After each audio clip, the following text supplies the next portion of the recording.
Good morning students. Today we will learn how to write an informal letter. First we will understand what is an informal letter.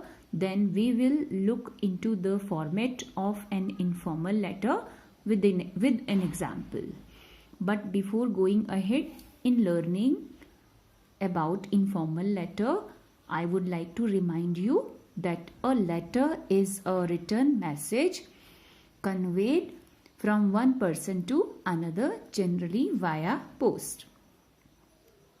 So, the primary purpose of a letter is communication in written form. There are two kinds of letter, formal letters and informal letters. Formal letter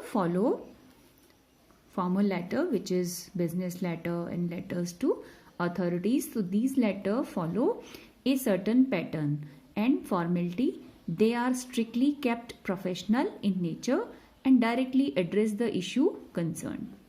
Any type of business letter or letter to authorities falls within this category. Informal letters are personal letters. They need not follow any set pattern or adhere to any formalities. They contain personal information or are a written conversation. Informal letters are written to friends and relatives. Now let's understand the format of an informal letter. An informal letter involves steps. How many steps? 6 steps in it. Number 1, sender's detail. I would like to say something more about the format of informal letter. There is no set format when writing an informal letter, but there is a general pattern. Some conventions that people usually follow.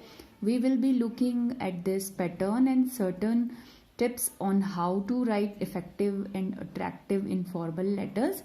These can act as guidelines when you are drafting a letter. They are not hard and fast rules. Let us begin.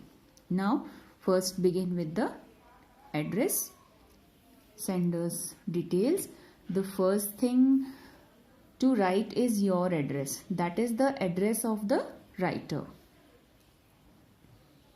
Basically, the sender's address, we usually write the address on the left hand side of the page at the very top. The address should be accurate and complete.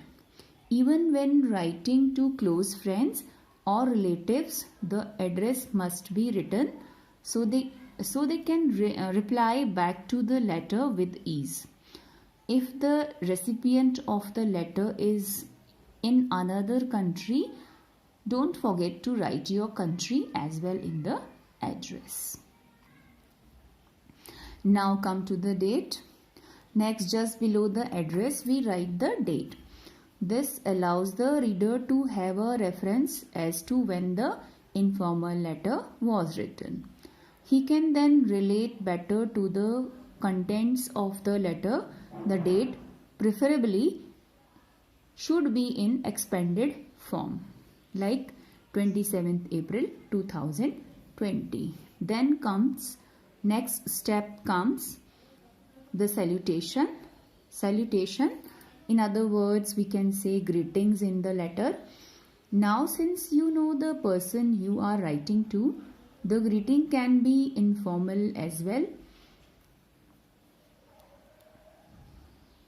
If it is a friend of someone, or someone close to your age, you can greet them by their first name, like dear Alex, if you are dear Alex, or dear Raman, dear Akanksha.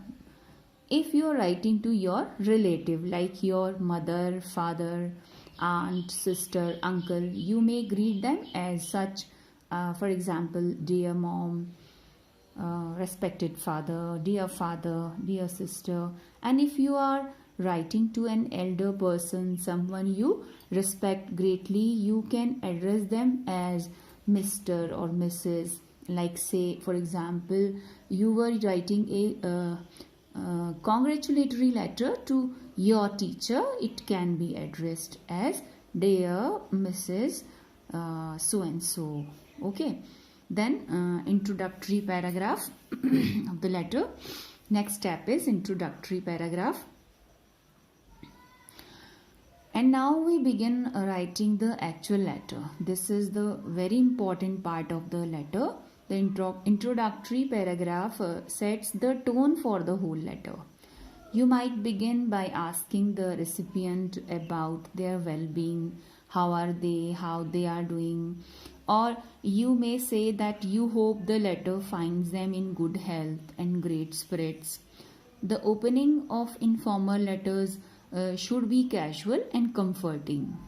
It must not be formal and direct as in business letters or letters to authorities. Now comes to the body of the letter. The letter overall should maintain a friendly tone. This is also called main content. So what kind of tone it should contain? The body of the letter should maintain a friendly tone, but you have to adjust the language and the wordings according to whom you are writing to. With a friend, you can afford to be very casual and flippant even. But if you are writing to an elder relative, you must be extremely respectful and considerate. One way to determine the tonality of your letter is to remember how you talk to the person in a conversation and then apply the same syntax and sentiments to the letter. Now comes the conclusion of the letter. In the conclusive paragraph, sum up the reason for writing the letter. That is, summarize the letter, say meaningful and affectionate goodbye to the reader, and do not forget to invite the reader to write back or reply to your letter. It shows an intention to keep the conversation going on. Now comes the signature or the sender's name. There is no one way to sign off informal letters. Since they do not follow a strict format, you may sign off as you please, as you like. Some commonly used phrases are lots of love, best wishes, kind regards, kindly. So pick the one that best suits the occasion and then simply sign your name below the greetings.